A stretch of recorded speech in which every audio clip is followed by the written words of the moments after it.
Hello student, कैसे हैं आप? आई होप आप लोग सही हैं और सुरक्षित हैं।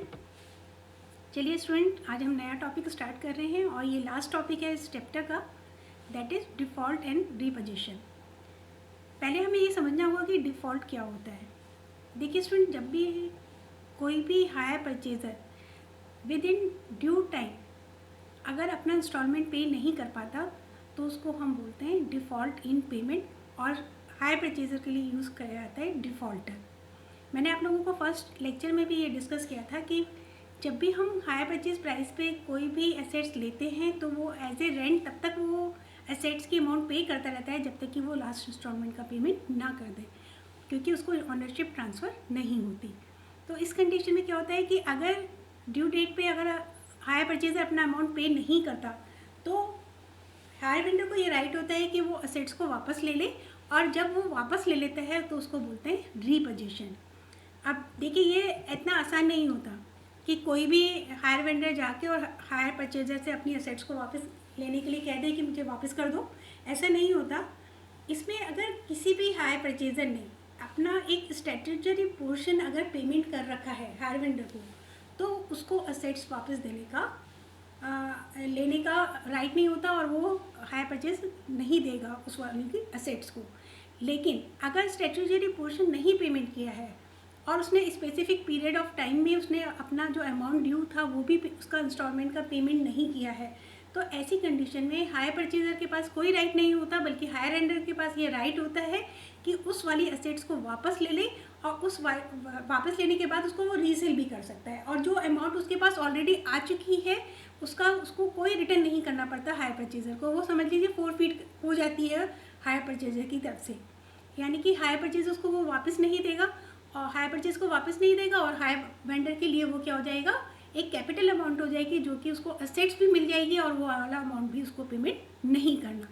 लेकिन ये जब कंडीशन अप्लाई होगी उसके लिए स्टैट्यूटरी अगर उसने पोर्शन पेमेंट कर रखा है, अगर वो एक अमाउंट स्पेसिफिक पे कर चुका है, तो वो ऐसी कंडीशन में हायर वेंडर को ये राइट नहीं होता। अब स्टैट्यूटरी पोर्शन क्या होता है, देखिए अगर 15,000 से कम की अमाउंट है तो वो हाफ ऑफ अमाउंट अगर वो पे कर चुका है तो फिर उसके पास रीपोजीशन का राइट नहीं होता हायर वेंडर के पास। लेकिन अगर एसेट्स मोर देन 15,000 है तो 3/4 ऑफ जो भी हायर परचेज प्राइस है उसका पेमेंट अगर हो चुका है तो ऐसी कंडीशन में भी हायर वेंडर के पास ये राइट नहीं रहता है। आई होप आप लोगों को ये बात समझ में आ गई होगी। अगर स्टैट्यूटरी पोर्शन से कम का पेमेंट किया है तो या फिर कोई भी जो वेंडर है वो अपना रीपोजीशन लेना चाहता है तो उसको कोर्ट से परमिशन लेनी पड़ेगी और उसके बाद ही वो असेट्स को वापस ले सकता है। आई होप आप लोगों को ये क्लियर हो गया होगा। देखिए, अब इसके बाद अगर हम रीपोजीशन की बात करते हैं तो वो हमारे पास दो ऑप्शन हो सकते हैं। जो हायर वेंडर है वो फुल रीपोजीशन भी ले सकता है और पार्शियल रीपोजीशन भी ले सकता है। अगर गुड्स अगर टोटल ही वो वापस ले रहा है परचेज़र से तो ऐसी कंडीशन में उसको बोलेंगे फुल रीपोजीशन। ऐसी कौन कौन सी गुड्स हो सकती हैं, जैसे सपोज अगर कोई कार सेल करी है उसने हायर परचेज प्राइस पे और उसको वापस लेना चाहता है, तो ऐसा तो नहीं होगा ना कि 2 पहिए खरीद लिए, आधे वाला पोर्शन वो ले लेगा आधे वाला नहीं लेगा, ऐसा तो नहीं होगा ना। तो ऐसी एसेट जिनको कि हम पार्टली डिवाइड नहीं कर सकते हैं, तो ऐसी सिचुएशन में हम रीपोजीशन जो लेते हैं तो फुल रीपोजीशन लेते हैं। और ऐसी गुड्स जिनका कि हम डिवीज़न कर सकते हैं, डिवाइड कर सकते हैं, तो ऐसी कंडीशन में उसको बोलेंगे पार्शियल रीपोजीशन, जिसमें कि हमने कुछ अमाउंट पेमेंट कर दिया और कुछ अमाउंट के लिए असेट्स को हम वहाँ पर छोड़ भी सकते हैं। तो अगर फुल असेट्स हम वापस ले रहे हैं तो फुल रीपोजीशन, अगर हम पार्शियली गुड्स को या असेट्स को हम ले रहे हैं वापस तो ऐसी कंडीशन में उसको बोलेंगे पार्शियल रीपोजीशन। आई होप आप लोगों को समझ में आ गया होगा। अब देखिए, यहाँ पर जब रीपोजीशन की बात है तो उसकी जर्नल एंट्री हायर परचेजर भी अपनी बुक्स में करेगा और हायर वेंडर भी उसको अपनी बुक्स में डेफिनेटली रिकॉर्ड करेगा। अगर हायर परचेज की बुक की बात करें तो जर्नल एंट्री में जो फर्स्ट जर्नल एंट्री वो करेगा वो हमारा फर्स्ट एंट्री क्या हो जाएगी, hire vendors account debit to assets account. Hire vendor क्योंकि रिसीवर है इसलिए हम उसको डेबिट कर देंगे, और जो हमारी एसेट्स है उसको हम क्रेडिट कर देंगे क्योंकि वो हमारी एसेट जा रही है। क्रेडिट व्हाट गोज आउट, और यहाँ पे टोटल अमाउंट ऑफ असेट जो हम दे रहे हैं वो वाली अमाउंट हम उसमें मेंशन कर देंगे। अब डेफिनेटली ये लॉस हो जाएगा हायर परचेजर के लिए, और लॉस को वो ट्रांसफ़र करेगा प्रॉफिट एंड लॉस अकाउंट में, तो एंट्री हो जाएगी profit and loss account debit to assets account, क्योंकि हमारी असेट्स भी जारी है। अब यहाँ पर जो हायर वेंडर है ना, उसमें असेट्स अकाउंट और हायर वेंडर का अकाउंट दोनों ही हमारे क्लोज हो जाएंगे, क्योंकि हायर परचेजर के पास ना तो असेट्स रहेगी ना ही हायर वेंडर का अकाउंट रहेगा।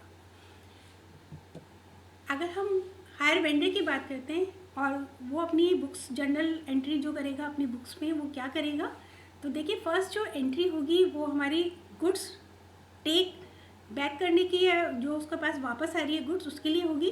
तो goods repossessed account debit to hire purchaser account, क्योंकि गुड्स आ रही है इसलिए इसको डेबिट कर दिया, और देने वाला कौन है, हायर परचेजर है, तो हमने उसको क्रेडिट कर दिया।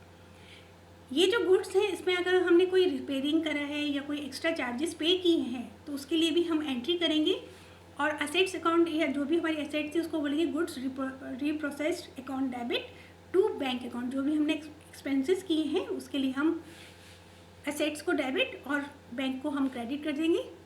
नेक्स्ट हमारी एंट्री हो जाएगी, अगर ये वाली जो एसेट्स है अगर उसको वो सेल करता है तो हमारी एंट्री हो जाएगी bank account debit to goods repossessed account. और गुड्स रीप्रोसेस्ड अकाउंट में जो अमाउंट आएगी जितने में उसने सेल करी है वो वाली अमाउंट हमारी आ जाएगी बैंक अकाउंट और गुड्स प्रोसेस्ड अकाउंट में, जितने में उसने, सपोज अगर 1 लाख की एसेट्स थी और उसने 80,000 में सेल करी है तो वो 80,000 को मेंशन करेगा बैंक अकाउंट में और गुड्स रीप्रोसेस्ड अकाउंट में। अगर 80,000 की गुड्स थी और उसने 1 लाख में सेल कर दिया तो नेचुरली उसको प्रॉफिट हुआ है, तो यहाँ पर जो प्रॉफिट होगा उसको हम ट्रांसफ़र कर देंगे किसमें, प्रॉफिट एंड लॉस अकाउंट में। तो अमाउंट की एंट्री जो होगी हमारी goods repossessed account debit to profit and loss account. Amount हमारी 20,000 जो हमें प्रॉफिट हुआ, जैसे मैंने अभी आपको एग्जांपल दिया था, तो यहाँ पर 20,000 से आप प्रॉफिट एंड लॉस अकाउंट में ट्रांसफ़र कर देंगे। इसका वाइस वर्सा भी हो सकता है कि अगर उसको लॉस होता है, यानी कि एसेट्स ज़्यादा की है और हमने कम में सेल करी है, तो हम प्रॉफिट एंड लॉस अकाउंट को डेबिट कर देंगे और गुड्स रीप्रोसेस्ड अकाउंट को क्रेडिट कर देंगे। आई होप आप लोगों को क्लियर हो गया होगा।